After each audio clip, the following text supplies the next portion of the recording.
शुद्ध झालो. आता हे सोवळे झाले त्रिभुवन विषम धोणी सांडिले.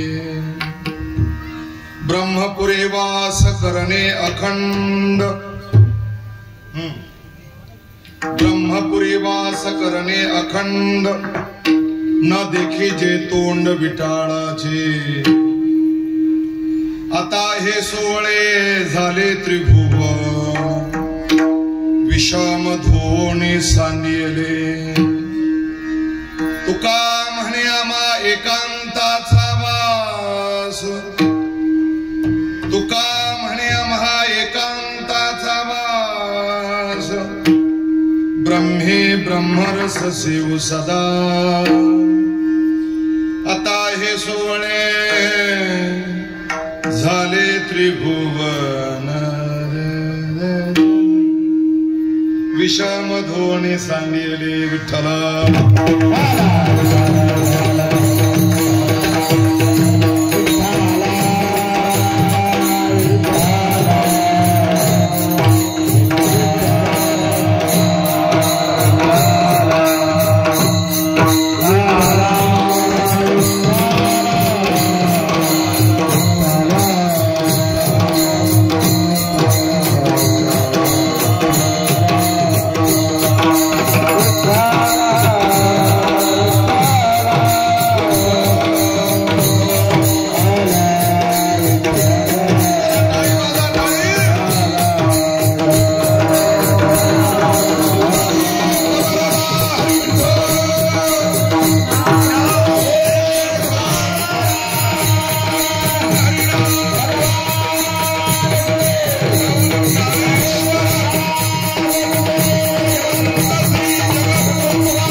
सुंदरं चित्रकाशं वरं त्विष्टिकायां समन्यस्तपादं परब्रह्मलिंगं भजे पांडुरंगं. पांडुरंगा करो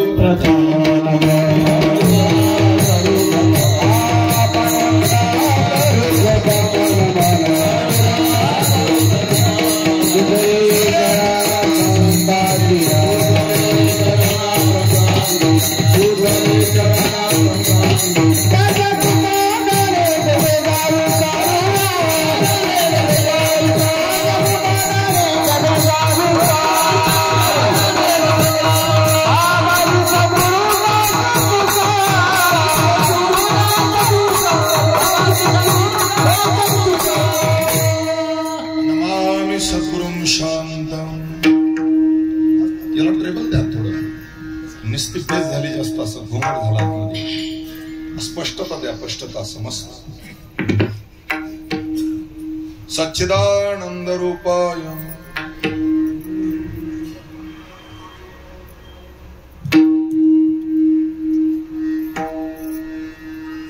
विठ्ठला विठ्ठला.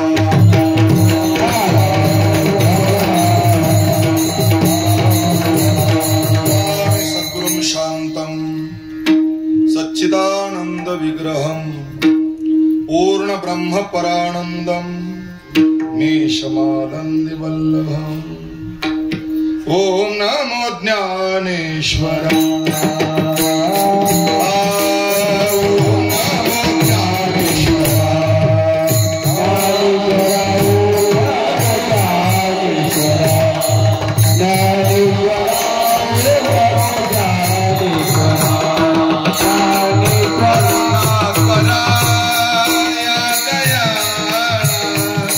करुणा करा दयाळा तुमचा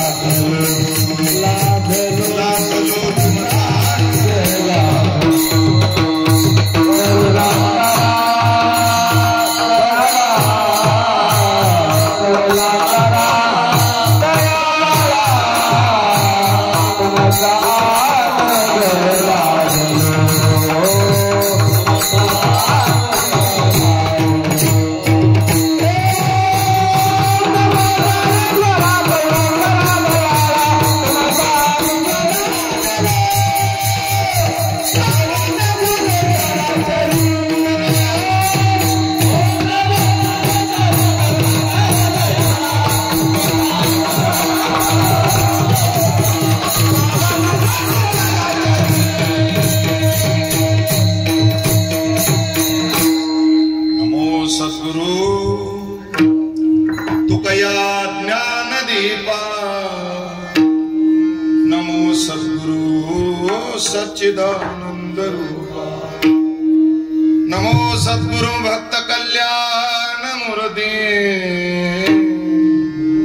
नमो सद्गुरु भास्करा पूर्ण कीर्ती तुकाराम तुकाराम नाम घेता कापेय धन्य तुकोबा समर्थ जेने केला पुरुषार्थ मस्तक हे पायावरिया वारकरी संतांच्या श्री संतांची माता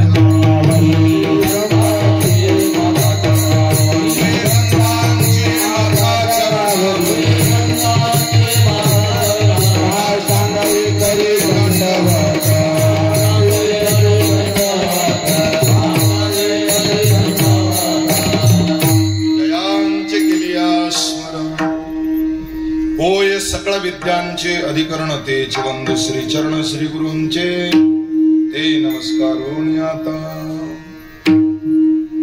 संसाराच्या अंगी अवघीच व्यसने आम्ही या कीर्तने शुद्ध झालो आता हे सोवळे झाले त्रिभुवन विषम धोणी सांडिले प्रस्तुत कीर्तन भक्ती करता निवडलेला अभंग वैराग्य महामेरू भक्तिहृदय सम्राट श्रीमंत श्री जगद्गुरु तुकोबराय यांचा 4 चरणाचा वैकुंठ गमन सोहळ्यामधील अतिशय सगळ्यांच्या पाठातील परिचयातील नामसन कीर्तनाचा महिमा या अभंगाद्वारे तुकोबरायने प्रतिपादित केलेला आहे विठ्ठला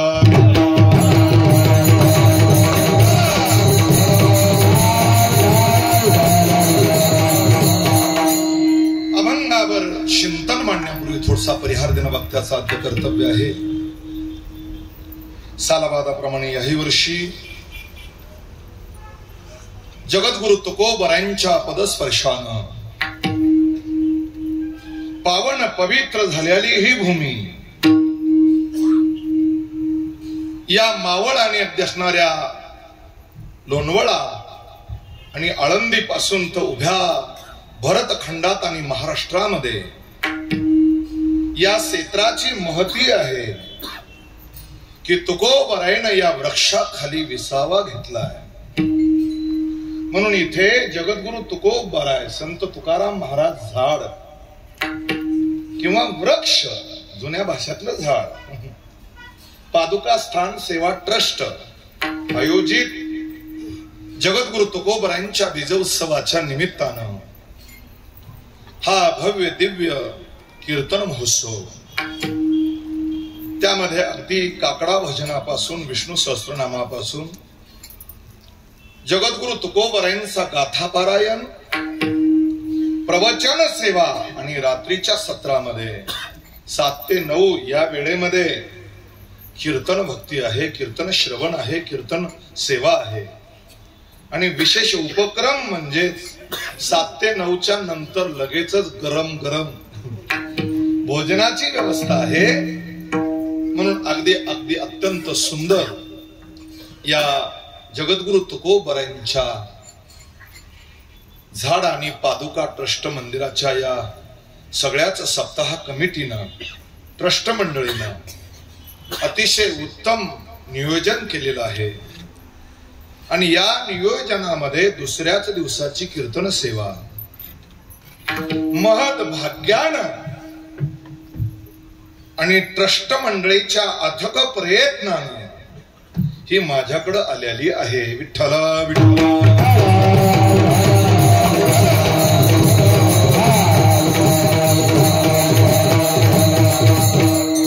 परम आदरणीय हरिभक्ती परायण भजन सम्राट वैष्णव गायक आमचे गावंडे महाराज वागुंडे आंबड आमचाच एकच तालुका आहे. वागुंडे महाराजांच्या प्रयत्नातून ट्रस्ट मंडळीच्या आग्रहामुळे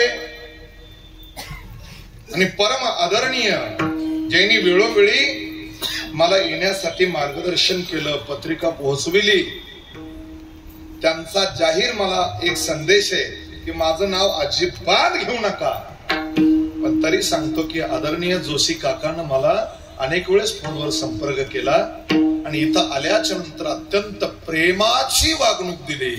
म्हणून सगळ्या ट्रस्ट मंडळीला, सप्ताह कमिटीला, जगद्गुरु तुकोबारायांची भक्त मंडळी, या सगळ्यांना मी कोटी कोटी धन्यवाद देतो. विठ्ठला विठ्ठला.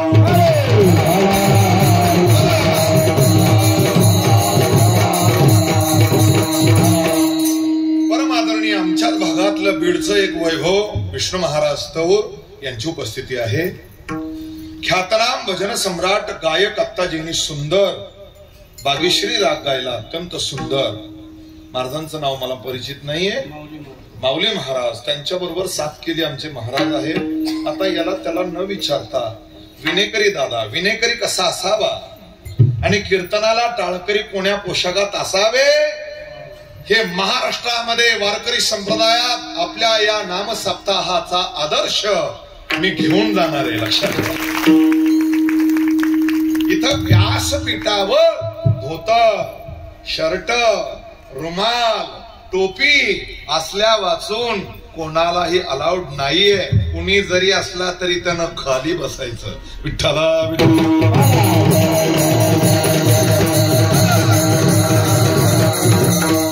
प्रसन्नता वाटली. तुकोबाराच्या वृक्षाखाली बसले, त्या छायेखाली बसले, किंवा तुकोबारांसाठीच त्या झाडानं जन्म घेतलाय, त्या वृक्षानं जन्म घेतलाय. संतांच्या अवतारामुळे पाषाण, तृण, रजकण, वृक्ष, आकाश, दिगमंडल, सह्याद्री आणि महाराष्ट्र जडजीव हा पवित्र होत असतो. विठ्ठला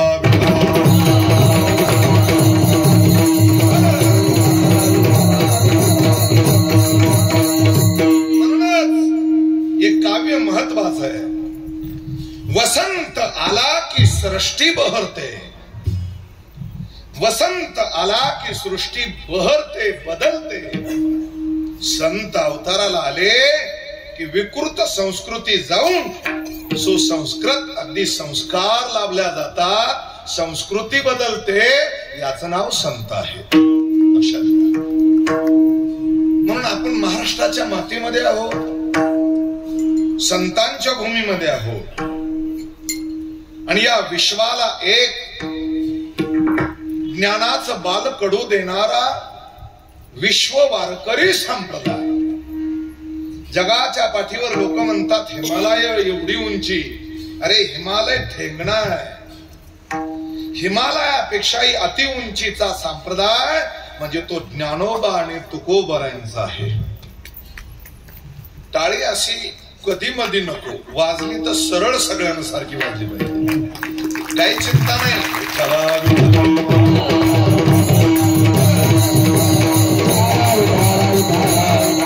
आणि या संप्रदायाचे आपण पाईक आहोत, चाकर आहोत, नौकर आहोत, सेवक आहोत, हमाल आहोत. म्हणून आज या व्यासपीठावर सुंदर चोपदार सगळे आदरणीय टाळकरी, हार्मोनियम वादक, दोन्ही माझे परममित्र मृदंग आचार्य, मृदंग विशारद, सुंदर अगदी मंडप दिलेला आहे. मंडपाला साजेल शोभेल असं साऊंड सर्व्हिस आहे.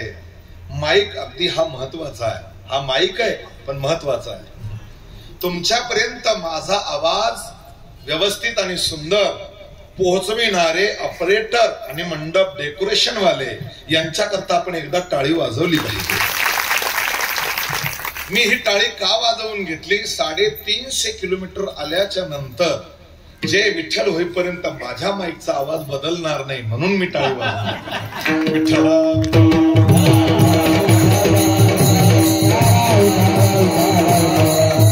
प्रसार माध्यम आहे, युट्यूब चॅनल आमच्या ताईसाहेब आहेत, शूटिंग करतात. म्हणून सुंदर, मी येताना सुद्धा एक प्रवचन ऐकलंय, गोड प्रवचन झालं. आणि हे सगळे आदरणीय मंडळी, त्याच्यामध्ये अन्नदाते, वर्गणी दाते, सेवा करणारे, ट्रस्ट मंडळी, भक्त मंडळी. नोहे हा एकट्याचा खेळ, मनावणी मेळ मिळविला, या न्यायानं सगळ्यांची साथ महत्वाची आहे. एका आईच्या लेकराप्रमाणे आपण मतभेद, गटतट, राजकारण, जातभेद हा भाव न ठेवता त्याला कोसो दूर फेकून देऊ हा नाम सप्ताह करता. म्हणून आज असं वाटतंय की या नाम सप्ताहातल्या या सगळ्या कमिटीहून जीव ओवाळून टाकावा. अतिशय सुंदर वातावरण आहे आणि या वातावरणामध्ये तुकोबरायांचा बीज उत्सव असल्या कारणानं मी त्याच परंपरेतले अभंग निवडलेला आहे. विठ्ठल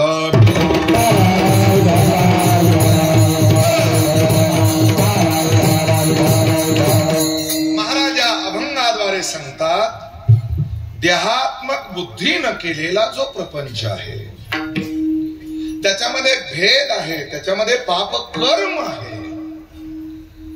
या सर्वस्वाचा विटाळ दूर करण्याकरता एकमेव प्रभावी कलियुगात जर साधन कोणतं असेल तर त्याचं नाव कीर्तन आहे. खरं जर विचार केला तर कीर्तन हे साधन उद्धाराचं आहे. आज ते साधन करमणुकीचं होऊ पाहतंय. अनेक कीर्तन आपण ऐकतात, आपल्यावर परिवर्तन काय? कीर्तन झालं, झटकलं की निघाले विठ्ठला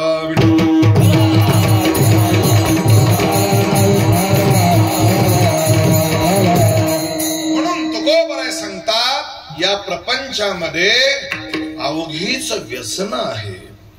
व्यसन या शब्दाचा भाव दुःख होतोय, लक्षात घ्या महाराज.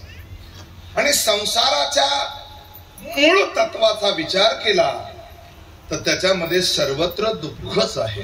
दुःख बांधवानी आहे हा संसार, दुःख बांधवानी आहे हा संसार, दुःख बांधवानी आहे हा संसार, दुःख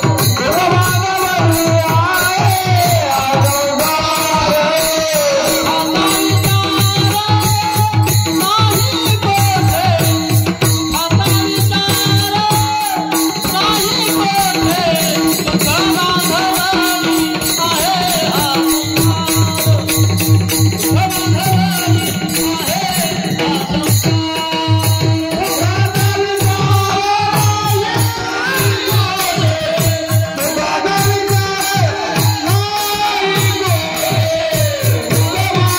आहे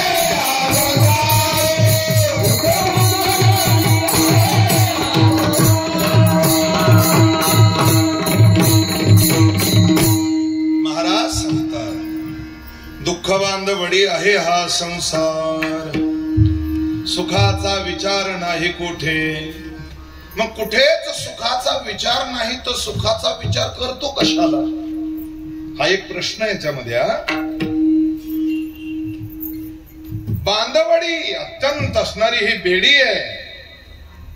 दुःखच दुःखच अगदी ओतप्रोत गच्च दुःख भरलंय. तुम्ही जरा संसारामध्ये अवलोकन करून पहा. संसारात जर सुख असतं तर लोक मंदिराकडे आले नसते, लोक ज्ञानोबरायांच्या तुकोबरायांच्या पालखी सोहळ्यात आले नसते. 2 तास कीर्तनामध्ये मंत्र मुग्ध झाले नसते. आणि एवढं जर असतं तर लोकांना आत्महत्या का केल्या असते? लोकांना घरदार सोडून पश्चाताप करीत करीत मंदिराची वाट धरली नसती. संसार दुःखाचाच आहे. परिणामी सांगतो, आम्हाला ते उशिरा कळतं. जरा तुम्ही संसार कितीही बारकाव्यानं करा, परिणामी दुःख कसं आहे? अरे पोटचा पुत्र सुद्धा त्या बापाला म्हणतो, तुम्हाला काही अक्कल नाही. याला नसती म्हणूनच त्यांनी प्रपंच केला. पत्नी सुद्धा हेच बोलते. आणि किती दुःखरूप संसार आहे हे मी सांगायची काय गरज आहे? आपण रोज अनुभवतो. एवढं दुःख तर त्या दुःखाचं वर्णन ज्ञानोबराने केलं. संसार दुःख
मूळ चहूकडे विंगळ विश्रांती नाही कुठे रात्र दिवस तळमळ एवढी तळमळ अरे संसार मुळातच दुःख रूप आहे याचं वर्णन अगदी 15व्या अध्यायात भगवंतानं ओतप्रोत केलेलं आहे.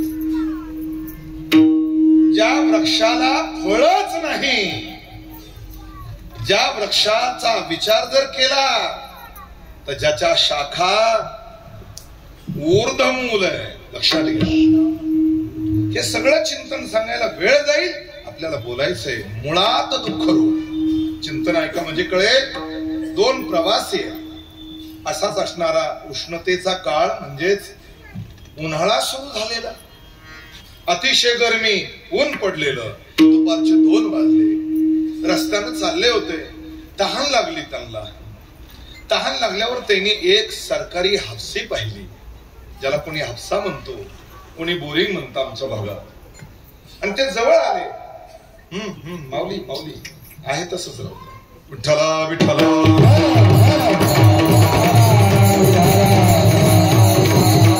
आणि आल्याच्या नंतर तिथं 2-3 माऊल्या धुणं धुत होत्या. सांगितलं आई साहेब तहान लागली हो पाणी प्यायचंय. एका आजीनं सांगितलं दादा तुम्ही जरा नवीन दिसता या हापसीला पाणी आहे थंडगार आहे पण एवढं खारट पाणी आहे क्षारयुक्त पाणी आहे. हे जर पाणी तुम्ही पिलात ना तर तुमचं पोट बिघडण्याची दाट शक्यता आहे. त्यातला एक जण जरा जास्त शिकलेला होता. त्यांनी सांगितलं आपण असं करू खारं पाणी किती असेल 4-2 हंडे आपण उपसून टाकून देऊ. त्यांना प्रयत्न करायला सुरुवात केली.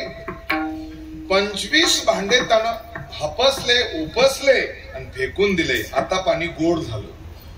बरोबर आहे ना. तुम्हाला काहीच कळत नाही का. नाही आता पाणी गोड झालं. बरोबर आहे का नाही. अरे पाणी मुळातच खारं आहे ते गोड कसं होईल. जुनी म्हण आहे ग्रामीण भागातली आडातच नाही ते पवऱ्यात कुठून येणार आहे. विठ्ठला विठ्ठला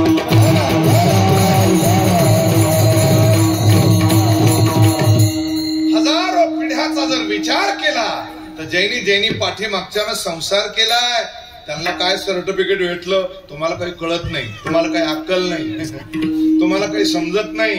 अहो त्याला खरंच कळत नाही.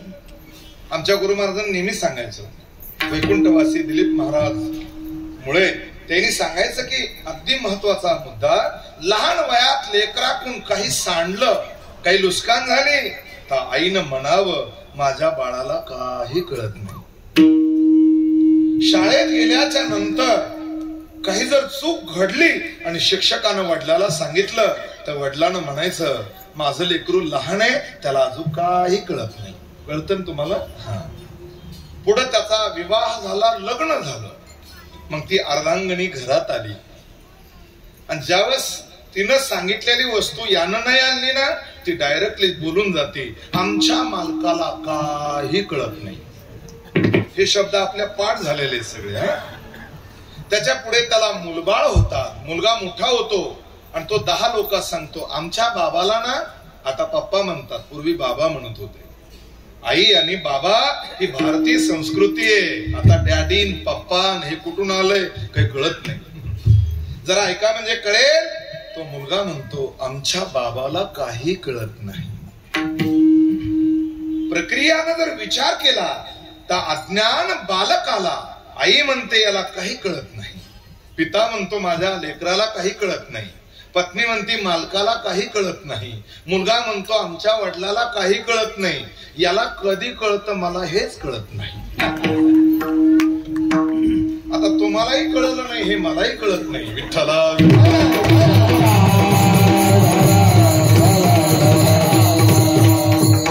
मायावश संसारामध्ये आपल्याला कळत नाहीये आपण धावत्या युगामध्ये आहोत. रात्रंदिवस एवढा त्रास सहन करून आपण अगदी असणाऱ्या त्या संसारात राहतो. संसार या शब्दाचा भाव आहे जन्म आणि मृत्यू. बघा याचे कारण सांगितले. पंचकरणात सुंदर एक दोहा दिलेला आहे. जन्म मरण काहे न भाई तापसा प्राण शोक मोह मानिनो धर्म होते ब्रह्म प्राण. शर उर्मीचं वर्णन करताना पहिलं दुःख आहे ते अगदी ज्ञानोबारायनं नाथ महाराजांना एकादश स्कंदात सारखी ओवी दिली. कळेल तुम्हाला. मातेची या उदर कुहरी पचोनी विष्टेची या दाथरी अरे उकडोनी नव मासावरी जन्म जन्मोनी मरते. हे दुःख काय कमी आहे काय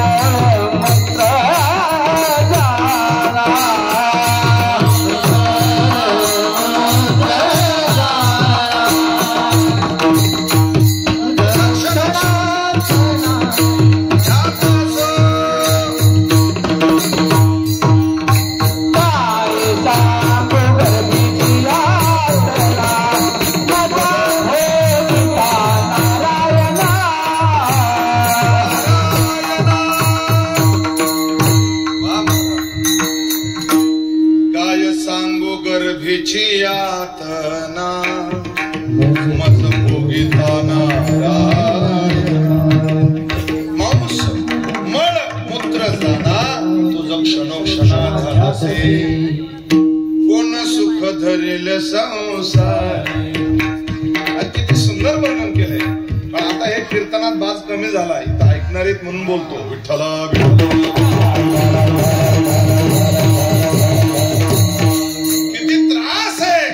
मातेच्या गर्भात तो गर्भ गोळा आणि त्या आईनं गरोदरपणात काय खावं काय खाऊ नये याला शास्त्र आहे. आताचा जर शास्त्राचा विचार केला तर शास्त्र खूप दूर नेऊन सोडलंय. आणि मग त्या आईनं जर खारट आंबट तिखट खाल्लं तर त्या गर्भ गोळ्याला किती त्रास होतो. ज्ञानोबा सांगतात या गर्भात त्या बालकाच्या वेदना. मग त्याच्यावर पुढची प्रक्रिया सांगितली. मग जन्माला येतो त्यानंतरही पुढे सुख दुःखाच्या सगळ्या उळस्यामध्ये राहतो. असा संसारात दुःखच आणि मूळ रूपात दुःख आहे. आणि त्याचं इंगळ शब्दानं वर्णन केले. महाराजांनी गोड प्रमाण दिले. ज्ञानोबारायांची ओवी सांगतो म्हणजे आपल्याला पुढे चालता येईल. मनवणी मृत्यू लोकी सुखाची कहाणी ऐकी जेल कवनाचे श्रवणी कैची सुखनिद्रा अंथरुणी इंगळाची. अरे इंगळाच्या अंथरुणावर झोप येईल शक्यच नाही. हजारो इंगळानं दंश केला किंवा अगदी तापलेला इंगळ दिसतो ज्याला म्हणतो आपण अग्नी त्याच्यावर कोणी आरामानं झोपेल तसा हा संसार आहे तरी सुटत नाही. विठ्ठला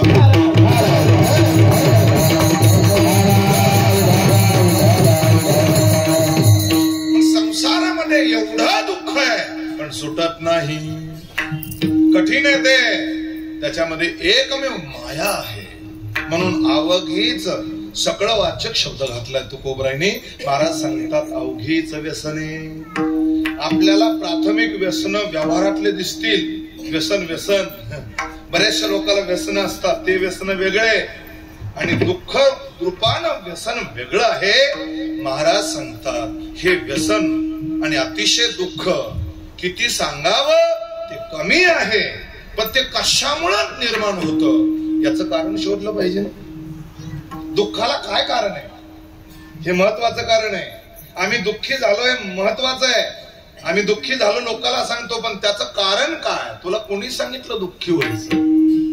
वेदांत सांगतोय आत्मा तोच परमात्मा. तो अगदी बंधन रहित आहे. फक्त माझं म्हटल्यामुळे तो बद्ध होतोय. मुक्त होता तरी बळे झाला. घेऊन या छंद माझे माझे घेऊन या छंद माझे माझे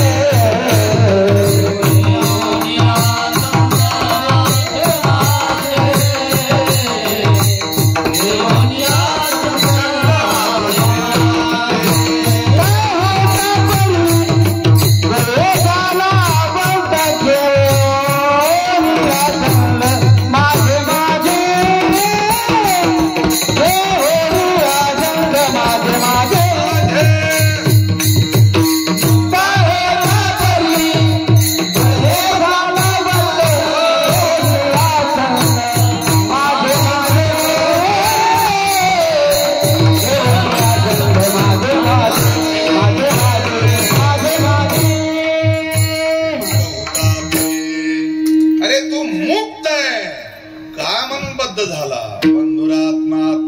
मानसश्च. भगवान 6व्या अध्यायात सांगतात, ज्ञानोबराने त्याच्यावर गोड उभ्या दिल्या. हा विचारून अहंकारो सांडीजे, मग असतेची वस्तू होईजे, आपुले स्वस्ती सहजे आपणची केली. आता ज्ञानोबराय दृष्टांत सांगतात, का म्हणून कोश कीटक, तो किडा दुःखी झालाय, त्याला मरावं लागलंय, त्याचं कारण शोधा. मदालसा राणीने त्याचं वर्णन केलंय. आपण बघा, जुने ग्रामीण भागातले शेतकरी माणसं आहोत. एखाद्या बोरीच्या झाडाला, एखाद्या खैराच्या झाडाला किंवा बाबळीच्या झाडाला पूर्वी अगदी तो कोसला राहायचा, कोसला, आणि तो सुंदर तो कीटक घर तयार करायचा. आज कोण्याही इंजिनियरला जमणार नाही, कोणताच कारागीर तसं घर बांधणार नाही. नाहीच बांधणार का, मरल का. मदालसा आपल्या पुत्राला सांगते, पुत्रा अरे तू सुखी होता, विनाकारण का बद्ध होतो, का दुःखी होतो, तुझी अवस्था त्या पोष कीटकासारखी. कुरकुट कोसल्याने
कोसल्याने घर सुदृढ पयठी. अरे दृढ घर बांधले त्यांनी, पण तो निघू विसरला ना, बाहेर येण्याचं विसरून गेला आणि त्याच्यामध्ये गुदमरून मेला. तसंच आहे ना, पुत्र माझा, घर माझं, अहो काय सांगा, गाडी माझी, बँकेतली संपत्ती माझी, हे सगळं माझं, पण आपण मुक्त होण्याचं द्वारच विसरलो. प्रत्येकाची ती अवस्था आहे, लक्षात घ्या. ज्ञानोबा दृष्टांत सांगतात, येरवी कोश कीटकाचे परी, जो आपणया आपणची वैरी, आत्मबुद्धी शरीरी चारू स्थळी. ज्ञानोबा म्हणतात, पोपट म्हणजे शुक किती ज्ञानी आहे, पण शुक म्हणजे पोपट सुद्धा गुंतून राहिला. जैसी शुकाचे निअंग भारे, नळिका भुवनलिये रे मोहरे. अरे त्याने उडावे परिण पुरे मनशंका. ही अवस्था तुमची आमची झाली, म्हणून आत्मा तो परमात्मा, ते ब्रह्म, आणि तू मुक्त आहे फक्त माझं म्हटल्यामुळे, त्याचा छंद घेतल्यामुळे बद्ध झाला. विठ्ठला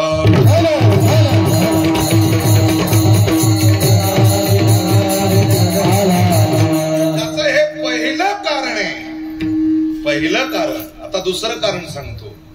संसार दुःखाला काय कारण? अनुकूल प्रतिकूल ज्ञान कारण.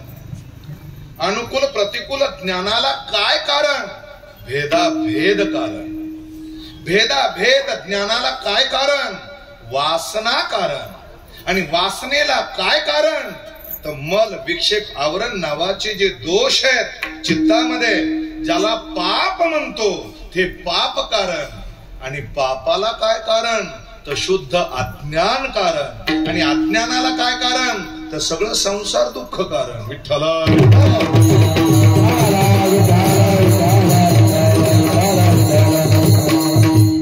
माझं म्हटलं की दुःख आहे प्रत्येक माणसाला. एक अंध आणि भिकारी. आता भिकाऱ्याला भिकारी म्हणणं सुद्धा चुकीचं व्हायला लागलं. कारण की त्याच्याकडे जेवढं बॅलन्स आहे तेवढं आपल्याकडे नाही सध्या. आता त्यानं हातामध्ये कटोरा घ्यावा, बस स्टॉपवर उभा राहावं. 1-2 पैसे द्या हो धर्माला,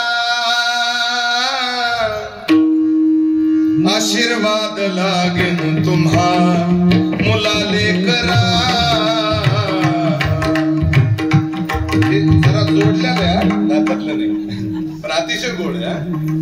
मग त्याला भीक मागावं, उदरनिर्वाहात चालवावा आपला, आणि जेवढं भेटलं त्याच्यात समाधान राहावं आणि पडून राहावं. एका बस स्टॉपवर फुटपाथवर अंगावर फाटकं धोतर घेतलेलं, मच्छर चावतात डास, आणि त्याचा जर सामुग्री किती, एक गाठोडं अगदी काहीतरी त्या कपड्याचं आणि एक डब्बा जर्मनचा. तुम्ही ऐकताना सगळे समाधानी होतं. मी काय बोलतो लक्षात घ्या. त्या परिसरात एक श्रीमंत बंगल्यावर चोरी झाली. होऊ नये पण दृष्टांतामध्ये झाली. चोरीमध्ये 10-5 लाख रुपये बॅग मध्ये भरवले त्या चोरानं. सगळे दागिने त्याच्यात टाकले. म्हणजे अगदी कमीत कमी 50 लाखापर्यंत ही सगळा ऐवज त्यांनी तयार केला आणि बॅग पॅक करून ते चोर लंपास झाले. घर मालक जागा झाला. त्यानं अगदी पोलीस खात्याला फोन लावला. ते वेळेवर येत नसतात पण आज दृष्टांतात ते आले आणि आल्याबरोबर मालकाला विचारलं कुठे आहेत, म्हणजे ते आत्ता चोर पळाले. मागच्या दारावाट चोर पळत होते. पोलिसांना पाठलागा केला आणि एवढे पळाले पोलीस आणि त्यांच्या पाठीमाग चोर, पुढं पोलीस माग. असं करता करता त्याच बस स्टॉपवर जिथं भिकारी झोपलेलं होतं ना तिथं ते चोर आले. आता चोराच्या लक्षात आलं आपण पकडल्या जाणार. पकडल्यावर 10-5 दिवस सजा भोगून आपण परत येऊ, पण हा माल चोरलेला कुठं जाणार आहे, तो फुकट जाईल. म्हणून त्यानं विचार केला भिकाऱ्याकडे पोलीस काही जाणार नाही. म्हणून ते झोपलं होतं गाड त्याच्या उशाला नेऊन ठेवलं असं ती बॅग, आणि त्याच्यावर मळकं धोतर टाकून दिलं. पण ते पोलीस खातच आहे. चोरानं कंपाऊंडवर उड्या टाकून निघून गेले. त्यानंतर पोलीस लोक आले. त्यांनी विचार केला चोराच्या हातात इथपर्यंत बॅग होती पण उड्या टाकताना नव्हती, म्हणजे बॅग इथंच आहे. इकडं तिकडं पाहिलं कोणीच नाही, पण एक भिकारी घोरत होतं एवढं झोपलेलं. जवळ आले ते आणि पाहिलं तर ती बॅग त्या मळक्या धोत्राखाली. बॅग ओळखली आणि ती बॅग ओढली की ते अंध भिकारी जाग झालं आणि त्यानं ती बॅग पकडली. कोण? एका हातात डबा घेतला. त्याला वाटलं देणारेच आले. त्यांनी सांगितलं ए भिकारी ही बॅग तुझी आहे का? आता खरंच सांगा, तुम्ही सगळे ऐकता, ही बॅग त्याची होती गो? ही बॅग त्याची नव्हती. त्यानं काय म्हणायला पाहिजे होतं, साहेब मी तर भिकारी आहे, 10-5 रुपये कमवतो आणि तेवढ्यावर माझा उदरनिर्वाह चालवतो, सुखानं राहतो साहेब, ही बॅग माझी नाही. पण ते तसं म्हणलं नाही ना. जे तसं म्हणत नाही ते भिकारीच आहे. विठ्ठला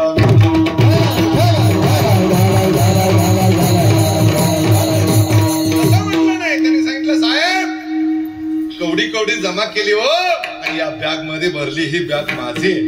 पोलीस लोक हसायला लागले. म्हणले काय माणूस आहे, एवढी VIP बॅग याच्याकडे कुठून येईल हो. 2-3 फटके लावले रूळचे असे. गाडीत टाकला उचलून. 8 दिवस सोडला नाही. काळ कोठडीत टाकला. अन्न पाणी नाही. रोज त्याची कस्टडी. मग 60व्या दिवशी सांगतोय साहेब ही बॅग माझीच आहे हो, मला मारू नका. आता वरिष्ठ अधिकारी आले आणि त्यांनी एकच प्रश्न विचारला, बॅग तुझी आहे तर बॅग मध्ये काय काय आहे हे सांग. बॅग तुझी आहे ना, तुला सांगता आलं पाहिजे ना या बॅग मध्ये काय ठेवलंय. ते म्हणलं तेवढं विचारू नका. मग मात्र कंटाळे त्याला मारून नंतर त्यानं सांगितलं साहेब मी फक्त ही बॅग माझी नसताना माझी म्हटलो म्हणून मला एवढा त्रास भोगावा लागला. मला सोडा, ही बॅग माझी नाही म्हटलं की त्याला मुक्त केलं.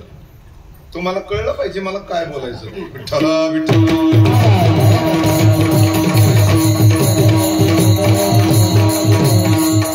मी माझे आणि तुझे धरी टाके परते ओझे. ज्ञानोबा सांगतात हे कठीण आहे.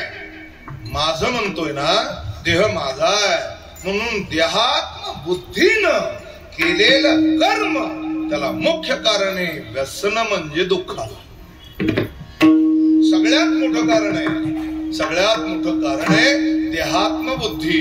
हा देह माझा आहे, हे सगळं माझं आहे. अहो तुकोबराय स्वतः सांगतात, रज्जू सर्पाकार भासेले जगदांब. अरे हे सगळं मृगजळ आहे, हे दिसतंय, हे खोटं आहे, याच्या मागं पडू नका. विठ्ठला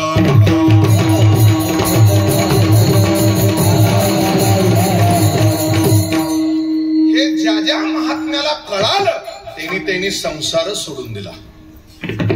जरा गोरोबा काकांचा विचार करा. ज्ञानोबरायांच्या बाबतीत तर काय बोलावं. जरा अगदी सावता महाराज, सेना महाराज आणि ज्यांचा विजय उत्सव आहे ते तुकोबर आहे. काय तुकोबरायांचं जीवन आहे, अतिशय पवित्र आणि वैराग्य संपन्न जीवन. जे कट्टर शत्रू आहे त्यांनी वर्णन करावं. म्हणे रामेश्वर भट्ट द्विजा, तुकोबरायांचा अधिकार तुकिता तुलनेशी ब्रह्म तुकासे आले. हे तुकासे आले म्हणण्याकरता त्यांना कितीतरी भक्तीचा प्रवास करावा लागला. लक्षात घ्या, आम्ही एक हरिपाठ म्हणतो लगेच ती अवस्था प्राप्त होणार नाही. एकदा माळ घातली की 8 दिवसांना आम्हाला ती अवस्था प्राप्त होणार नाही. गळ्यात माळ घालणे, गोपीचंदनाचा टिळा लावणे म्हणजे भक्त होण्याची प्रक्रिया सुरुवात करणे. विठ्ठला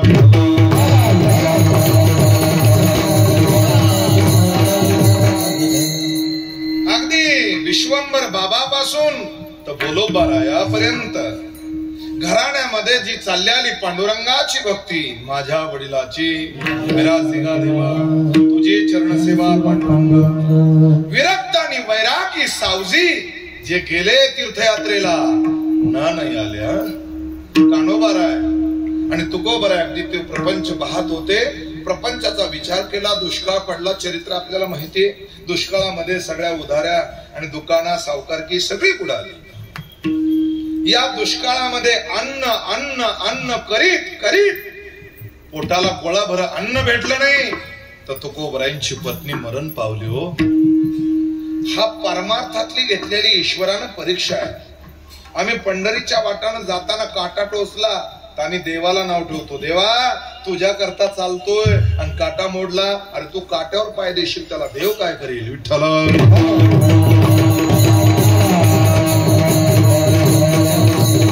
आमचा परमार्थ म्हणजे अत्यंत आनंददायी आणि आम्हाला फल पाहिजे अशा इच्छेचा परमार्थ. जरा सज्जनावे लक्षात घ्या, तुकोबरायांच्या जीवनात किती कठोर परीक्षा आहे, किती कठोर परीक्षा. कोपला पाटील गावातील आता मज भीक कोण घाली. घराचा विचार तुकोबरायांनी सांगितलाय. घर चंद्रमौळी चुलीवरी हरळी.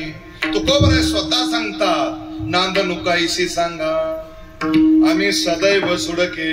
पण तुकोबरायनं आपली भक्ती सोडली नाही, कीर्तन महिमा सोडला नाही. या विठ्ठला विठ्ठला.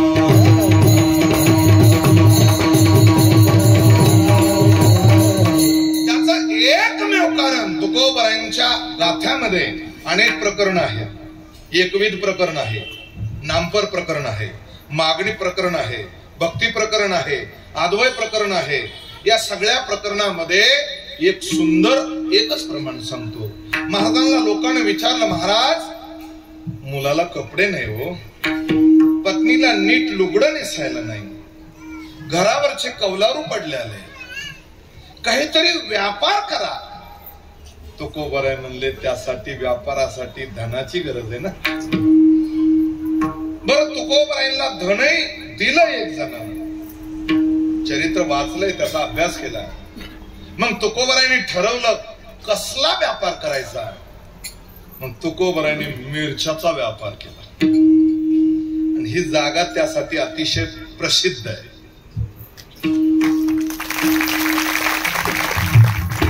ज्यावेळेस मिरच्या बैलावर लादल्या आणि तुकोबराय निघाले, वृत्तीवरच नाही विदेह वृत्ती तुकोबरायांची.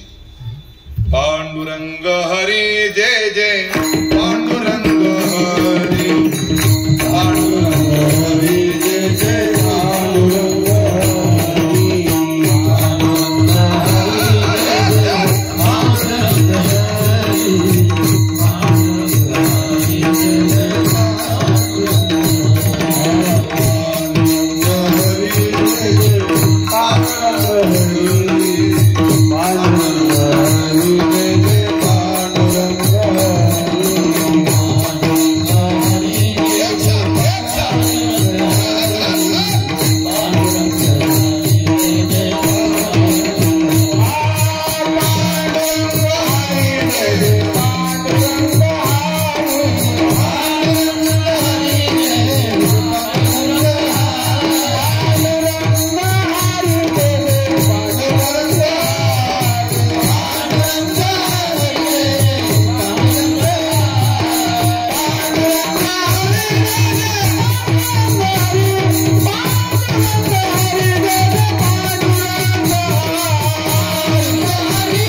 पांढर शुभ्र धोतर, 12 बंडी बांधलेली, गळ्यात तुळशीच्या माला, अगदी गालावर मुद्रा मारलेल्या, वैष्णवी गंध भीम मुद्रा, पिळदार आकडेदार मिशा, भाव मुद्रा आणि प्रसन्न चेहरा, अजान बाहू तुकोबाराय. गळ्यामध्ये विना, बैलावर लादलेल्या त्या मिरच्या, कुठं राहिलं देहू. जरा अंतर बघा, लक्षात घ्या. काय आता एवढे स्पीडचे वाहन नव्हते ते. आणि मग अगदी चलत चलत पहाटे निघायचं मावळमध्ये. आणि कोकणामध्ये ज्यावेळेस मिरची विकायसाठी तुकोबराय निघाले, हा प्रवास आहे. तुकोबरायांच्या चरण कमलान ही धरणी, ही भूमी, इथलं रजकण आणि अगदी तृण पाषाण पवित्र आणि पावन झालेलं आहे. तुकोबरायनं इथे या झाडाखाली विसावा घ्यायचा. पण भजन सुरू हा, विठ्ठल विठ्ठल विठ्ठल विठ्ठल विठ्ठल विठ्ठल विठ्ठल. काही प्रपंचाची आठवण सुद्धा नाही अंतकरणात. मी कशाला आलोय. मग दुसऱ्याने कोणीतरी म्हणायचं, तुकोबा चला. इथून असणारा मावळमध्ये उतरल्याच्या नंतर बाजार भरलेला राहायचा. त्या बाजारामध्ये खाली अगदी तळवट टाकायचं, ते मिरच्याचं पोतं खाली उतरायचं, त्या बैलाला खायला टाकायचं. महाराजांना अगदी माप तराजू पारड घ्यायचं आणि त्या मिरच्याच्या ढिगाजवळच बसलेले महाराज, घोंगडं टाकलेलं, आणि महाराजांना डोळे बंद करायचे. ग्राहक आता बाजारात असा व्यवहार चालतो का? बाजारात अति हुशार माणूस पाहिजे. आम्ही किती हुशार आहेत बघा. आम्हाला स्वस्त पाहिजे आणि चांगलं पाहिजे, पुन्हा उदार पाहिजे. तुकोबराय बसले बाजारात आणि तुकोबरायांचं स्मरण सुरू झालं. मी एकविध भाव सांगतोय. तुकोबरायांच्या डोळ्याला अश्रू अनावर झाले. कंठी प्रेम दाटे ननी निरलुटे, हृदय प्रगटे राम रूप, मग राम नामे ही साधना. जरा बघा, ही उन्मणी अवस्था, जागृती स्वप्न सुसुप्ती, उन्मणी तुर्य आणि समाधी. आणि उन्मणित अवस्थेमध्ये तुकोबरायांच्या डोळ्यावाटे गळगळ गळगळ अश्रुधारा गालावून उघडू लागल्या. तुकोबरायांनी डोळे बंद केले. परमात्मा समोर उभा दिसतोय. तो हृदयात साठवला. तुकोबरायांच्या चिपळ्या विण्याचा स्वर, विठ्ठल विठ्ठल. काही भान नाही, काही स्मरण नाही की माझ्या घरी माझी भागीरथी उपासी आहे, माझी जिजाबाई माझी वाट बघत असेल. मी हे उसनं धन आणलेलं आहे आणि मी व्यापाराला आलोय याची आठवणच राहिली नाही. आठवण आठव गेले भावा भाव, झाला स्वयंमेव पांडुरंग. आमचं तसं नाही, आम्ही अतिशय चतुर आहे. आम्ही संसाराचं स्मरण ठेवतो. तुकोबरायला परमात्म्याचं स्मरण आहे. मग ग्राहक आलं, त्या मावल्या आल्या. ओ महाराज, मिरचीचा काय भाव? पांडुरंग हरी.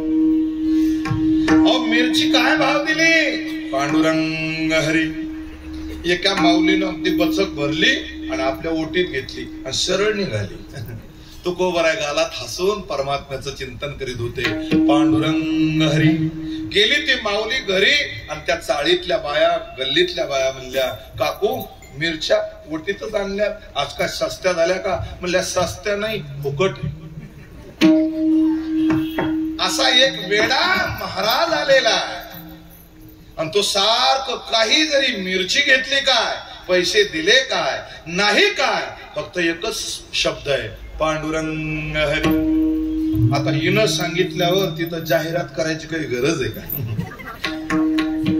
सगळ्याच अगदी असणाऱ्या माय मावल्या 5-25 जणी आल्या आणि तुकोबरायांचं भजन तर जास्तच रंगात आलेलं होतं. विठ्ठल विठ्ठल विठ्ठल विठ्ठल विठ्ठल. काही स्मरण नाही. आल्या ह्या मावल्या. कुणी ज्यांना जेवढ्या जेवढ्या मिरच्या घेता येईल तेवढ्या घेतल्या.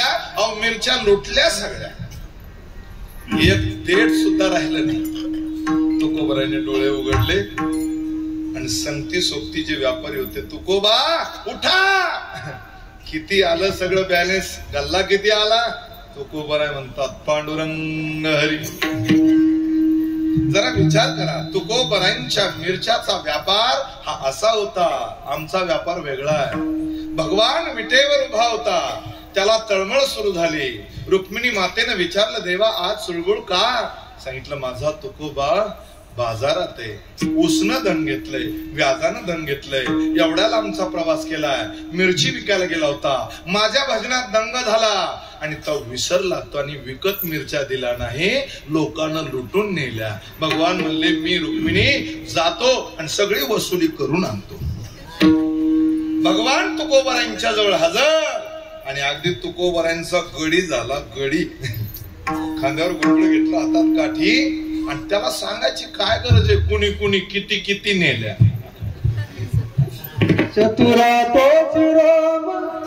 किती किती नेल्या त्याला सांगायची काय गरज आहे?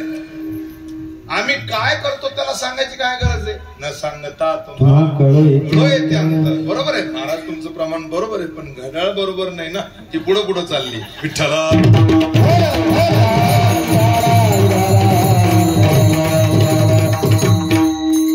चतुर तरी चतुरा रावो पुन तरी पुन्हाचा भाव.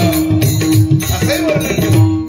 दोन नाटामध्ये दोन प्रमाण अत्यंत सुंदर दिले. चतुर चतुर चतुर चतुर. तुकोबरायांनी अनेक जागेवर तसं केलेलं आहे, लक्षात घ्या. भगवंतानं अगदी प्रत्येकीच्या दारात जाऊन काठी आदळली अशी. आता तिनं काय देठ खुडून लगे उखळा टाकून कुटीनं सुरू केलं. तिला आनंद होता, आज फुकट फुकट मिरच्या भेटल्या, पण तिला काय माहिती वसुली करणारा किती कठीण आहे. लक्षात आलं तुमच्या? फुकट नाही, दारात उभा राहिला भगवान. आणि मग ती म्हातारी बाहेर आली. कोण रे? म्हणले, मी विठू आहे. विठू कुठून आला? म्हणले, मी तुकोबरायांचा गडी आहे. ते तुकाराम महाराज बाजारात बसले होते, मिरच्या घेऊन भजन करीत होते. तुम्ही 100 ग्राम मिरच्या आणलेल्या, पहिला नंबर तुमचा. नाही बाबा, मी कमी आणल्या होत्या, मोजून पहा. बरोबर तेवढ्या. आता हे सगळ्या जगाचं बॅलेन्स याच्याकडे, याला कधी कोरोना आणायचा आणि कधी न्यायचं सगळं माहिती. तिच्याकडून ते दाम घेतले, दुसरी तिसरी सगळी वसुली केली. कुणी कुणी किती नेल्या, सगळ्याचे पैसे जमा केले, ते दाम. आणि तुकोबरायांच्या जवळ अगदी भगवान आले. सांगितलं, महाराज तुमच्या मिरच्या जेवढ्या विकल्या होत्या तेवढ्या लोकांना पैसे माझ्याजवळ आणून दिले, ही घ्या तुमची थैली. तुकोबरायाने ती थैली घेतली, मग निघाले. पुन्हा येतानाही या वृक्षाखाली तुकोबरायाने टेकून बसावं आणि जातानाही या वृक्षाखाली बसावं. म्हणून महाराष्ट्रामध्ये या वृक्षाची ख्याती आहे. तुम्ही दुसरीकडे किती वृक्ष लावा, येणार नाही. अशा पावनभूमीमध्ये तुकोबरायांचं चरित्र सांगितलंय. आज तुकोबरायांच्या चरणावर कोटी कोटी प्रणाम. विठ्ठला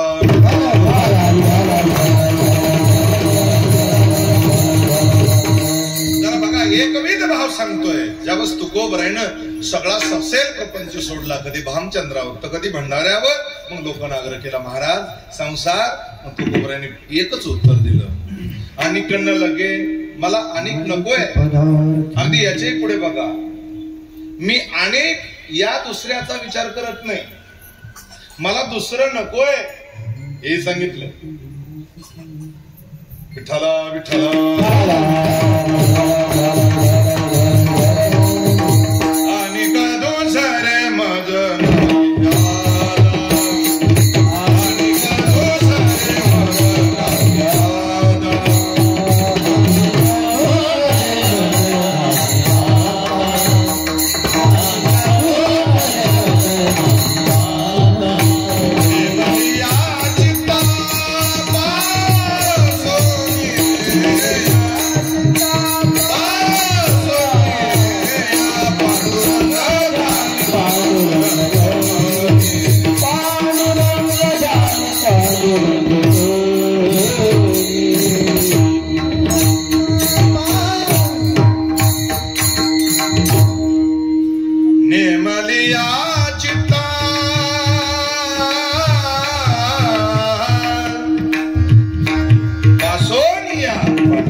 या वाचून मला काहीही नको, याला एकविध भाव म्हणतात. म्हणून प्रपंचाचा सर्वस्व त्याग करणारे तुकोबरा नाही संत सगळेच. त्यांनी प्रपंच हा मिथ्या आहे, आसार आहे, नश्वर आहे, नाशिवंत आहे, दुःख देणार आहे, याचा त्याग केलाय. संसारातलं दुःख संपवण्याकरता काय करावं लागेल जरा बघा. दुःखाचं कारण मी तुम्हाला 4 प्रकारे सांगितलेलं आहे. देहात्म बुद्धीचा भेद. आता भेदाचा जर विचार केला तर जड जडाचा आहे हा भेदच आहे, जड जीवाचा आहे हा भेद आहे, जड ईश्वराचा आहे हाही भेद आहे. आता प्रमुख 3 भेद सांगतो म्हणजे लक्षात येईल. सजातीय भेद, विजातीय भेद आणि स्वगत भेद. एक एक भेद सोडायला कंप्लीट अर्धा तास जाईल. बघा, जड जडाचा भेद कसा. दगड ही जड आहे, विट ही जड आहे. मातीपासून भाजून भट्टीमध्ये ती वीट तयार होते. वीट वेगळी आहे पण ती जड आहे, दगडही जड आहे. दगडातला भेद पहा. कधी कधी दगड कच्चा असतो, तर कधी काळा पाषाण असतो, तर कधी संगमरवरी असतो, तर कधी मार्बल असतो. दगडामधला हाही भेद आहे. याचे पुढे सांगतो. अजून काही दगडात भेदच आहे. विठ्ठला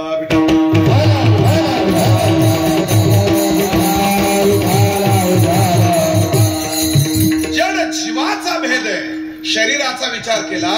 पृथ्वी, आप, तेज, वायू आणि आकाश, महत्त्व आणि अहंकार, पंच ज्ञानेंद्रिय, पंच कर्मेंद्रिय, 11 मन, 5 विषय, पंच प्राण, अशा या सगळ्या गोष्टीचा विचार करून या देहाची निर्मिती आहे. जरा बघा, जरा या शरीरामध्ये हाड किती, नाड्या किती, रोम किती, किती अग्नी आहेत, किती प्राण आहेत, या सगळ्याचा विचार आज डॉक्टर लोक फॉरेनला जाऊन करतात. या शरीरा वाचून विश्वामध्ये कुठेच काही ज्ञान नाहीये. प्रकृतीमध्ये हे शरीर अग्रगण्य ठरलेलं आहे. म्हणून या शरीराचा विचार केला तर आत्मतत्व निघून गेलं की हे शरीर कसं राहतं. जड जड पृथ्वीचं तत्व 50% शरीरात असल्या कारणानं त्याचे 5-5 तत्व मिश्रित केले. हे सगळं विचार सागर अमृतानुभव बघा म्हणजे कळेल. विठ्ठला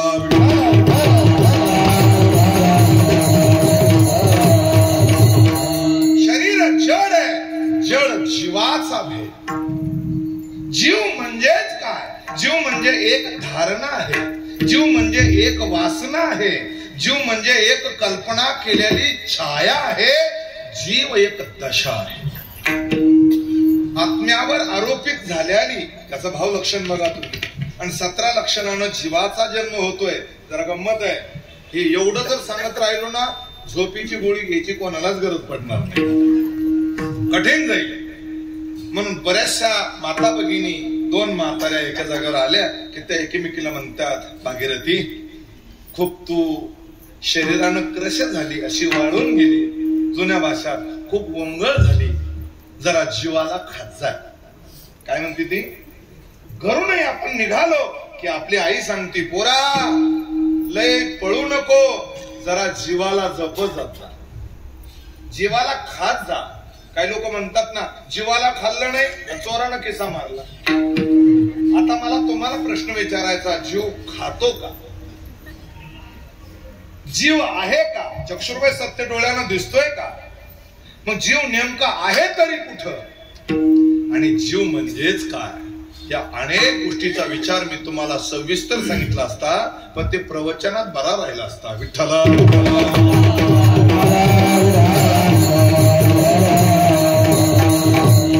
रामायणामध्ये वाळीला बाण लागला. वाली नाही, वाळी. वाळी ज्यावेळेस धरणीवर चेष्टीत पडला, रुधिर वाहू लागलं, त्यावेळेस तारा रडत आली. त्याची पत्नी महापतिव्रता तारा, वानराची पत्नी. आणि वालीला म्हणू लागली, वालीला नाथ मला सोडून जाऊ नका. तारेलाही उपदेश केला कुणी, वाळीनं. आणि राम प्रभूलाही शरण गेला वाळी. इथपर्यंत ठीक आहे. हनुमानजी तिथे साक्षीदार होते, लक्ष्मणजी होते, मार खाल्ल्याला सुग्रीव सुद्धा होता. किष्किंधेचा परिसर. आणि त्यावेळेस अगदी मूर्छा आली कोणाला, वाळीला. आणि वाळीला मूर्छा आली आणि त्याचा प्राण कंठासे आला. राम राम कहत प्राण त्यागो, त्यानं आपला प्राण सोडला. त्यावेळेस तारा रडू लागली. रडणं हा तिचा स्वभाव आहे. ती पतिव्रता होती. एवढी रडू लागली आणि रडता रडता रामाला तिने एक दूषण दिलं, शाप दिला. रामा, माझ्या पतीनं तुझ्या बरोबर काही वैर केलं नव्हतं. बरं, तुला मारायचंच होतं तर समोर युद्ध करायला पाहिजे होतं. झाडाच्या आडून ही रघुकुलाला कीर्तीला कलंक आहे. या विवेकाचं दुःख तुला काय सांगू. माझा पती गेला. राम प्रभू कधी स्त्रियाला बोलले नाही रामायणामध्ये जास्त. शबरी सोडली ना, नाही, पण मात्र तारेला उपदेश केला. एकच ओवीतला अर्धा तुकडा सांगतो म्हणजे कळेल. वेळ पडत पुढे चाललाय आपला. तारे, जो समोर मरून पडलेला आहे, ज्याचा मृत्यू झालाय, हा तुझा पती समोर आहे म्हणून तू रडती का. त्याला उचलून घेऊन जा, त्याला गादीवर बसव, भोग भोगीत राहा. त्यावेळेस तारेच्या मुखातून शब्द गेला, प्रभू, त्याच्यातला जीव निघून गेला. आता प्रभूने दिलेलं उत्तर, या जीवासे नाही खाणे, या जीवासी नाही भोगणे. अतिशय सुंदर ओवी आहे. किष्किंधा कांडामध्ये नाथ महाराजांना निर्माण केलेली. हे तारे, मूर्ख रडतेस तू. जर पती जीवाला म्हणती तर कधी जीव पाहिला नाही. पती देहाला म्हणती तर तुझ्या समोर आहे. पती आत्म्याला म्हणती तर आत्मा राम मी समोर आहे. याला दिव्य ज्ञान म्हणतात. जसे अर्जुनाला गीता, तसंच तारेला हे ज्ञानच सांगितलेलं आहे. सोडा विषय, मला थोडा अलीकडे यायचंय. जीव कुणी पाहिला नाही. जीव जेवत नाही, जीव खात नाही, फक्त सुख दुःखाचा साक्षीदार होतोय आणि या देहाला सुख दुःख देतोय. याचं नाव जीव आहे. काय चाललं होतं आपलं. विठ्ठला विठ्ठला,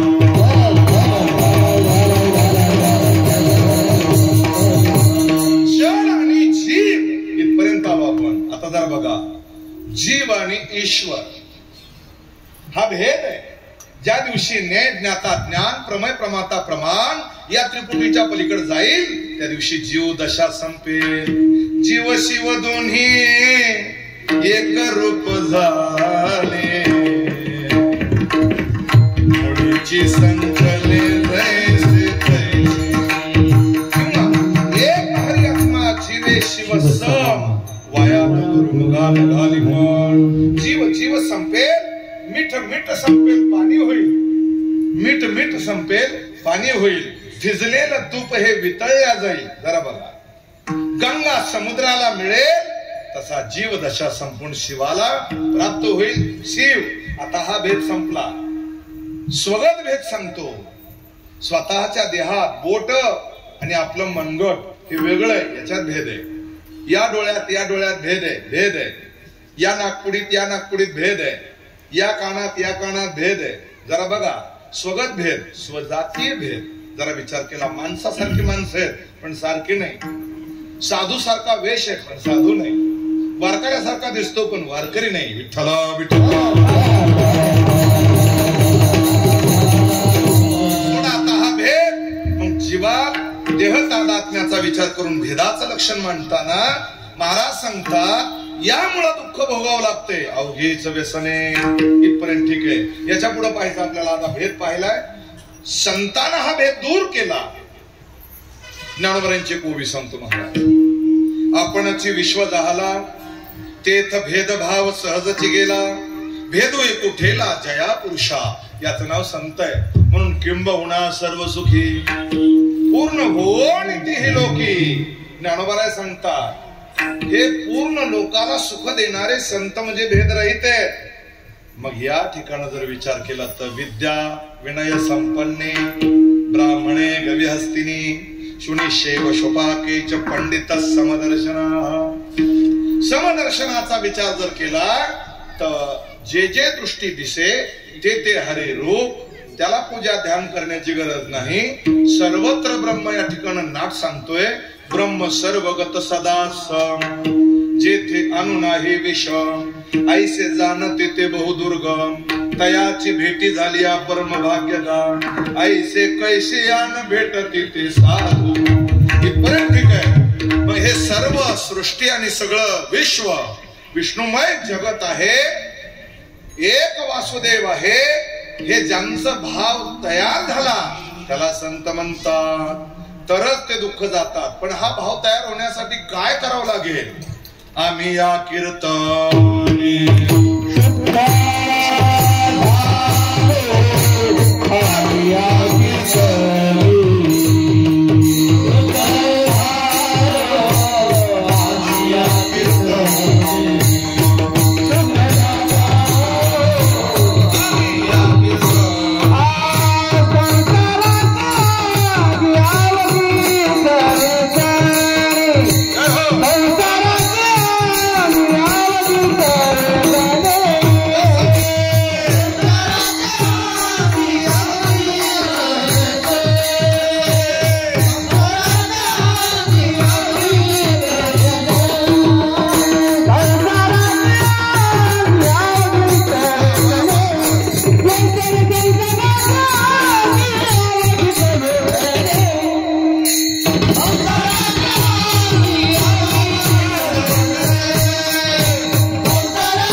सुंदर भगवान वादक गायक अतिशय उत्तम. आम्ही या कीर्तने शुद्ध झालो.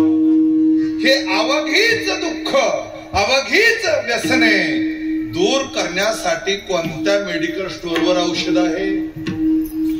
संसारातल्या कोणत्याच मॉलमध्ये, कोणत्या स्टॉलमध्ये, कोण्या बाजारात, कोण्या मेडिकल स्टोअरवर, कोण्या वैद्याकडे कोणतं आयुर्वेदिक जडीबुडी ही औषध नाही. त्यासाठी रामबाण औषध म्हणजे कीर्तने. आम्ही या कीर्तन. आता यामध्ये विशेष सर्व नामाचं लक्षण आहे. कोणत्या कीर्तनामध्ये? पिक्चरचे गाणे ज्या कीर्तनात आहेत त्या कीर्तनात नाही. ज्या कीर्तनात फक्त आईच गायल्या जाती त्या कीर्तनात नाही. ज्या कीर्तनात बापासाठी झेंडूबाम लावून रडल्या जातं त्या कीर्तनात नाही. या कीर्तनात श्रुतीनाम विना पखवास सुंदर हे टाळकरी एका गणवेशात आणि त्या कीर्तनकाराचं आचरण, त्याच्यावर गुरुची कृपा, त्यांनी वारकरी संप्रदायात केलेली सेवा, त्यानं केलेलं असणारं अध्ययन आणि त्याच्या वाणीतून निघालेला शब्द समाजाच्या हृदयाचा भेद अधिच्छेद करून अंतकरणामध्ये स्थित होतो. त्या कीर्तने शुद्ध झालो. आज आम्ही का होईना शुद्ध याचं कारण आहे संप्रदाय. अरे कण्या आमटी खाऊन मोठा केलाय संतानं. सावधान. वारकरी संप्रदायातल्या लोकांना याचा विचार केला पाहिजे. विठ्ठला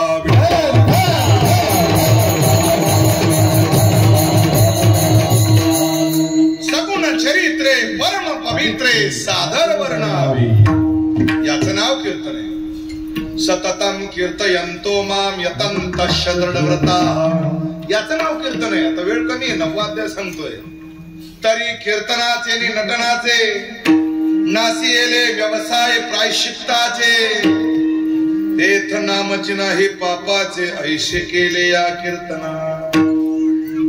यमदमा अवकळा आणली तीर्थे ठायावनी उठविली. यमलोकाची खुंटली रहटिया गवी. यमु मने कवणा ते यमावे, दमु मने कवणा ते दमावे. तीर्थे म्हणती काय खावे, दोष औषधाला नाही या कीर्तने. विठ्ठला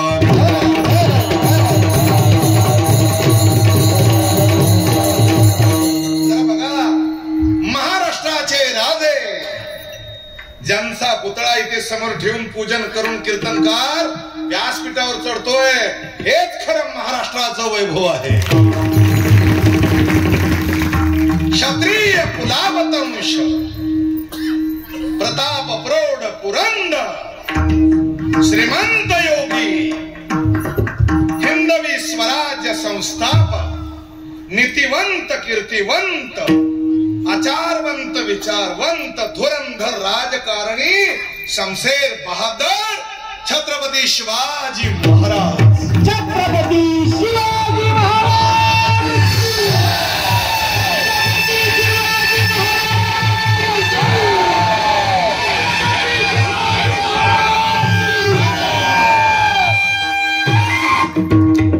या इतिहासात ऊर्जा जशी आहे. परवाच्या कीर्तनात शिवचरित्रातला एक मुद्दा ठेवला. 90 वर्षाचं म्हातारं उचलून आणलं होतं कीर्तनात, उचलून आणलं होतं. पण कीर्तनात हा विषय मांडला, म्हातारं उठलं, असं दंड ठोकले. जिवंत शक्ती ज्या इतिहासात आहे, तो इतिहास म्हणजे श्रीमंत राजे छत्रपती शिवरायांचा आहे. राजे, तुम्ही आमच्या महाराष्ट्रावर, आमच्या देशावर, आपल्या या राष्ट्रावर एवढे उपकार केले. तुम्ही जर अवताराला आले नसते, आज इथं कीर्तनाला तुम्हाला आम्हाला वाचता नसता आलं. कोण्याच नेत्याला पदभार स्वीकारता नसता आला. कोण्या वारकऱ्याला पताका घेऊन पंढरपूरला जाता नसता आलं. राजे, गो ब्राह्मण प्रतिपालक राजे. आणि राजांच्या कानावर तुकोबरायांची कीर्ती गेली. तुकोबरायांच्या भेटी करता अगदी नजराना अगोदर पाठवला.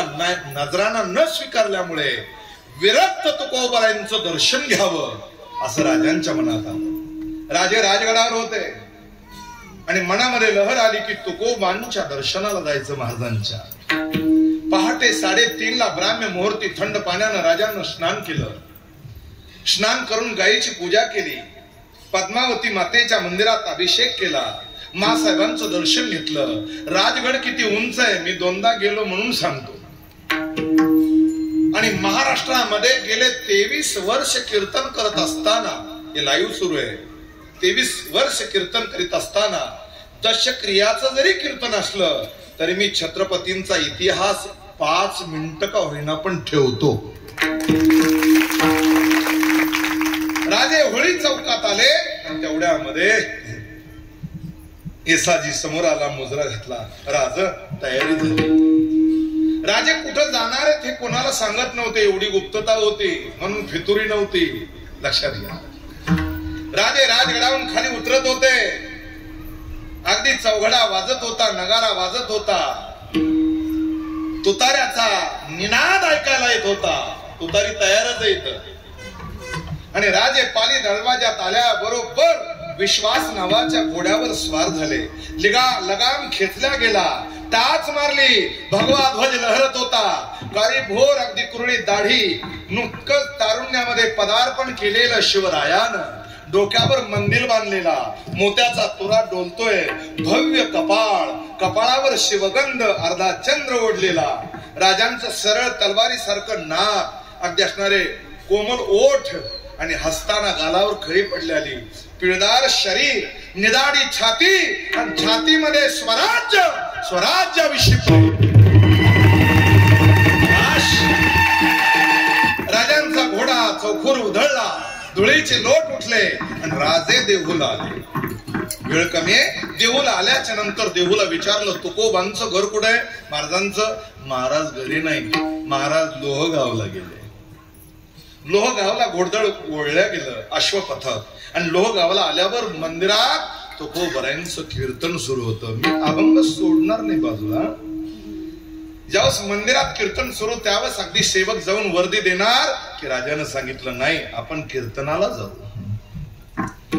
आणि आज महाराष्ट्रातल्या इतिहासामध्ये हा सुवर्ण दिन आहे. जगद्गुरु तुकोबराय म्हणजे रखरखीत वैराग्य आणि भक्तीची शक्ती. आणि महाराष्ट्राचे राजे छत्रपती शिवाजी महाराज म्हणजे धारदार तलवारीची शक्ती. वारकरी संप्रदायानं प्रोत्साहन दिलेलं आहे. शक्ती आणि भक्ती याचा संगम झाल्याशिवाय जमणार नाही. भविष्यात हिंदू धर्म जर सुरक्षित ठेवायचा असेल तर शक्ती आणि भक्तीची गरज आहे. विठ्ठला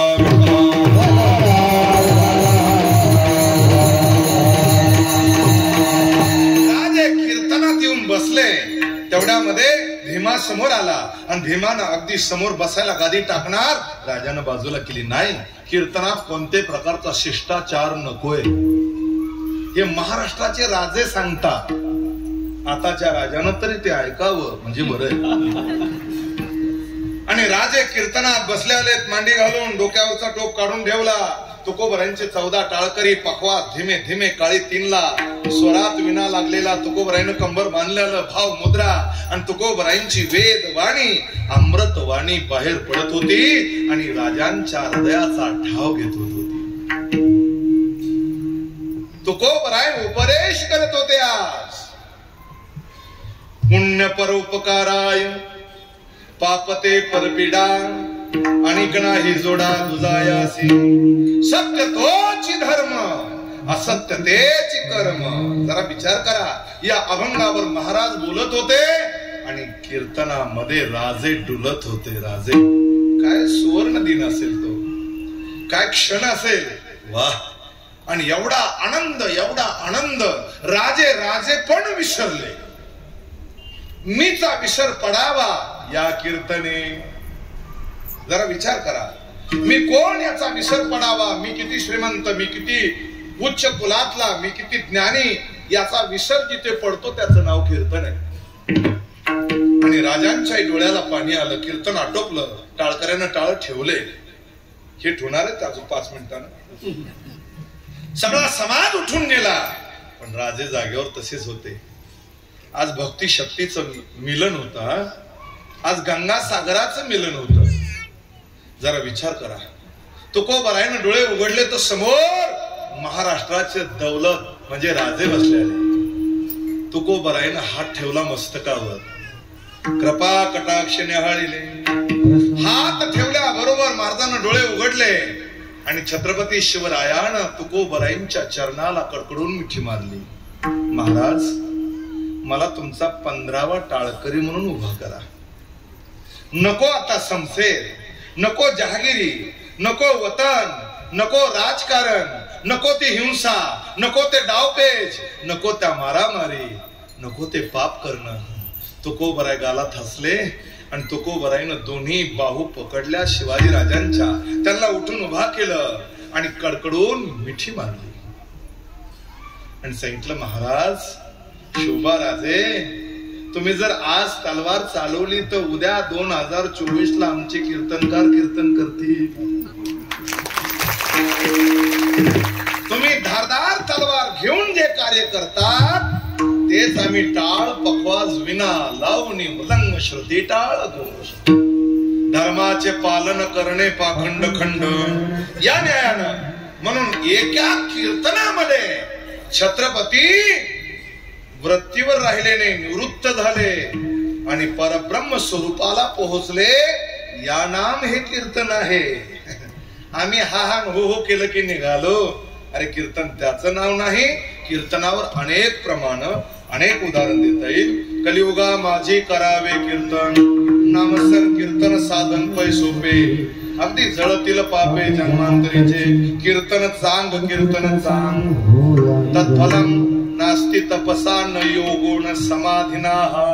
भागवत सांगतंय, तपान देव नाही, न योगान नाही, फक्त कलियुगामध्ये कीर्तन भक्तीतच भगवान आहे. विठोबा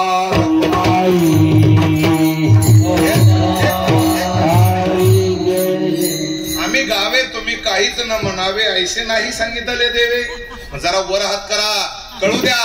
तुकोबरायांच्या झाडाजवळ असा नामसप्ताह सुरू आहे, अखंड देशात कळू द्या. कुणी हात खाली घेऊ नका. उद्या जर अर्धांग वायू झाला तर त्याचा जिम्मा माझा नाही. विठोबा रखुमाई.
वाह वाह, क्या बात है,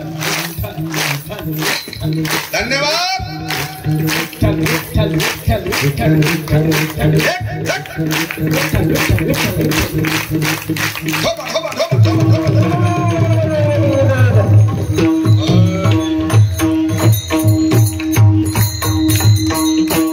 कीर्तनाचे एकमेव साधन आहे, याला नामसंकीर्तन, कुणी रूपसंकीर्तन, कुणी लीलासन कीर्तन म्हणतात। ज्याला जसं जमेल तशी ती कीर्तन भक्ती करावी आणि या कीर्तन भक्तीमध्येच शुद्ध होतो, शुद्ध।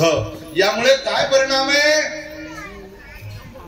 आता हे सुवळे झाले त्रिभुवन, आता हे सुवळे विषम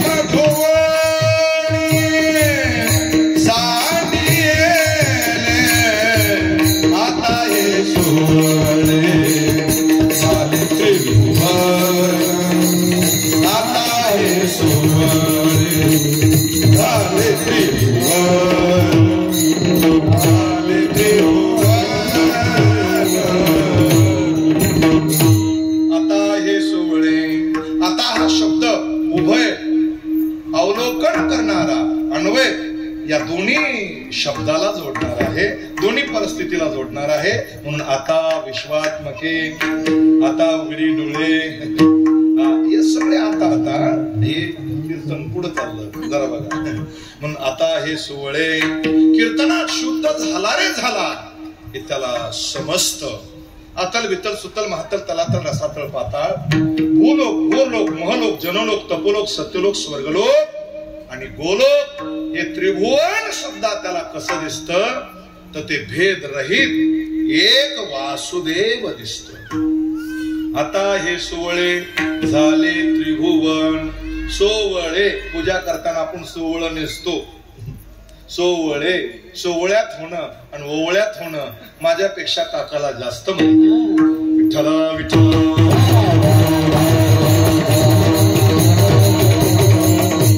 का भाव लागतो सोवळ्यामध्ये? त्याचं कारण आहे, भगवान परमात्म्याची भक्ती करायची तर त्याला सोवळ व्हावं लागेल। मग तो स्पर्शाचा विटाळा असेल, भेदभावाचा असेल किंवा जन्म मरणाचा असेल, संत त्याच्या पलीकडे गेलेले आहेत, त्यांच्याकडे कसलाही भेद नाही। म्हणून का खैर चंदनानी काष्टे ही विवंचना तवची घटे, जवन घापटी एक वटे अग्नी माझी या नाम संत। संतान कोणी जाती धर्माचा विचार केला नाही, समस्त पाहे एक वासुदेव हा अध्यसणारा भाव आहे।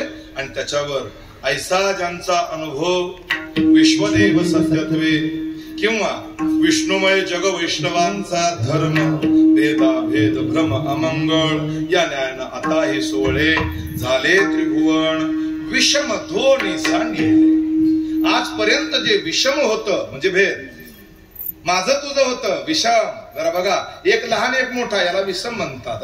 आणि या विषमाला सांडून टाकलेलं आहे आणि समत्व भाव एकत्रित केलेला आहे।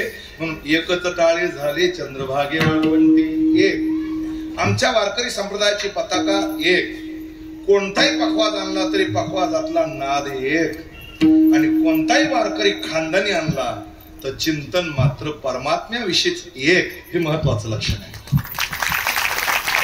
पण या लक्षणावर विषम दोन्ही सांडिले। तुकोबराय म्हणले आता उर्वरित आयुष्याचं काय? ती स्थिती आहे, ती अवस्था आहे, तुकोबरायांची. महाराज सांगतात ब्रह्मपुरी वास करणे अखंड, ब्रह्मपुरी वास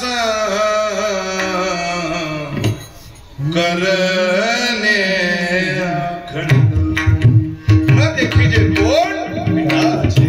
अखंड वास कुठं करायचा तर ब्रह्मपुरी मध्ये. मग ब्रह्मपुरी म्हणजे काय? जिथे हे दिसतंय तेच ब्रह्मपुरी. ज्ञानोबरांनी त्याच्यावर ओवी दिली. जिथे संत असतात तिथे वैकुंठ, जिथे संत आहेत तिथेच ब्रह्मपुरी आहे. तिथं जिथे ब्रह्म तिथेच राहण्याचं ठिकाण म्हणजे ब्रह्मपुरी आहे. जसं वैकुंठ वैकुंठ पंढरपूर आणि ज्ञानियांचे राजे आळंदी आणि देहू म्हणजे तुकोबराय. म्हणून तुकोबरायांचं वर्णन करताना धन्य देहू गाव पुण्यभूमी ठाव, तेथे नांदे देव पांडुरंग. जिथे पांडुरंग जिथं भक्त तिथेच ब्रह्मपुरी आहे. अशी अवस्था असताना तुकोबरायांना लोकांनी विचारलं, महाराज तुम्ही समाजाचा काही विचार करता का नाही? धरुणी त्या पाय त्याजिले जण. महाराज म्हणतात नाही, मागे का नेणते होते देवऋषी. आता आम्हाला जनाचं जगाचं मानाचं अपमानाचं भेदाचं विषमतेचं काही घेणं देणं उरलं नाही.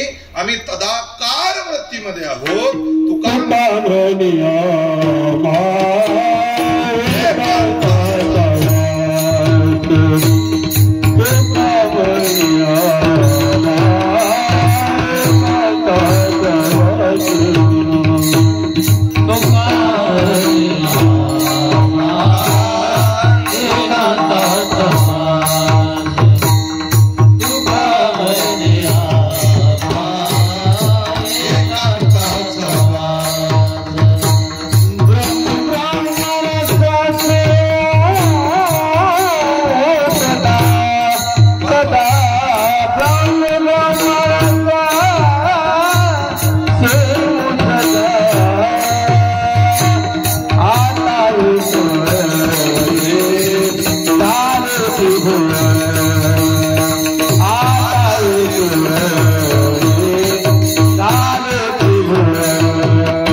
भाग्यशालीत आपण.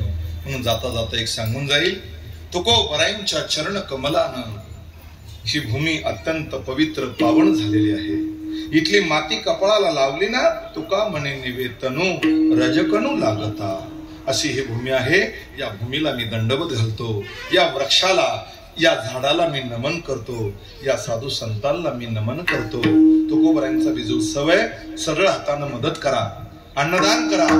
माता भगिनीला माझी कळकळीची विनंती आहे, आपल्या छोट्या छोट्या लेकरावर चांगले संस्कार घडवा.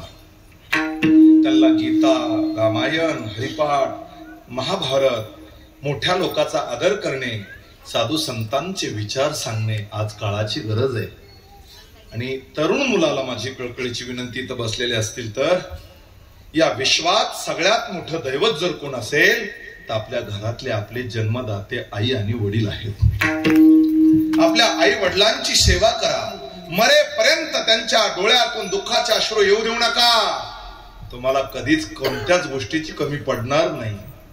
आणि जर त्यांचा छळ होत असेल तर तुम्ही कोणतेही तीर्थ करा, तुमच्या जीवनात तुम्हाला दुःखच वाटायला येणार, यात पुन्हा शंका नाही. तुका म्हणे माय बापे अवघी देवाची रूपे. या बात सकळ तीर्थांचे दोरे जे का माता पितरे तयाची या सेवे शिकिर शरीर लोण कीजे. पण आज कीर्तनामध्ये कुणी पदाधिकारी आहेत, कुणी मोठ्या असणाऱ्या पदावर आरूढ आहेत, कुणी शेतकरी बांधव आहेत, कुणी व्यापारी आहेत. म्हणून या सगळ्यांना मी अगदी नमन करतो. मी पहिल्यांदाच तुमच्यात आलोय म्हणून कोणाचं एखाद्या प्रतिष्ठित माणसाचं नाव मला नाही माहित म्हणून घेतलं नाही बरं का. मी सगळ्याला धन्यवाद देतो. या ट्रस्टनं आणि मंदिर समितीनं मला इथं बोलवलं, मी सगळ्यांचा ऋणी राहील. मला 9:05 एवढं माप भरा असं म्हणले होते. मी जरा ढळतं दिलं, 5 मिनिटं जास्त घेतले. पवित्र तुळशीच्या माला गळ्यात ठेवा, मुखामध्ये रामकृष्ण हरीचा मंत्र म्हणा. हिंदू धर्मासारखा धर्म नाही, पांडुरंगासारखा देव नाही, ज्ञानोबराय तुकोबरायांसारखे संत नाही. आणि महाराष्ट्राचे राजे श्रीमंत छत्रपती शिवरायांसारखे राजे. 16वे शतक म्हणजे समर्थ रामदास स्वामी महाराज, समर्थ तुकोबराय आणि समर्थ छत्रपती शिवराय यांनी घेतलेला अवतार. आणि या शतकाला मी नमन करतो. आपल्या सगळ्याच असणाऱ्या या भक्त मंडळीला पुनश्च एकदा धन्यवाद. यानंतर अगदी प्रसाद आहे, कुणी प्रसाद घेतल्याशिवाय जाऊ नका बरं का. ज्ञानेश्वर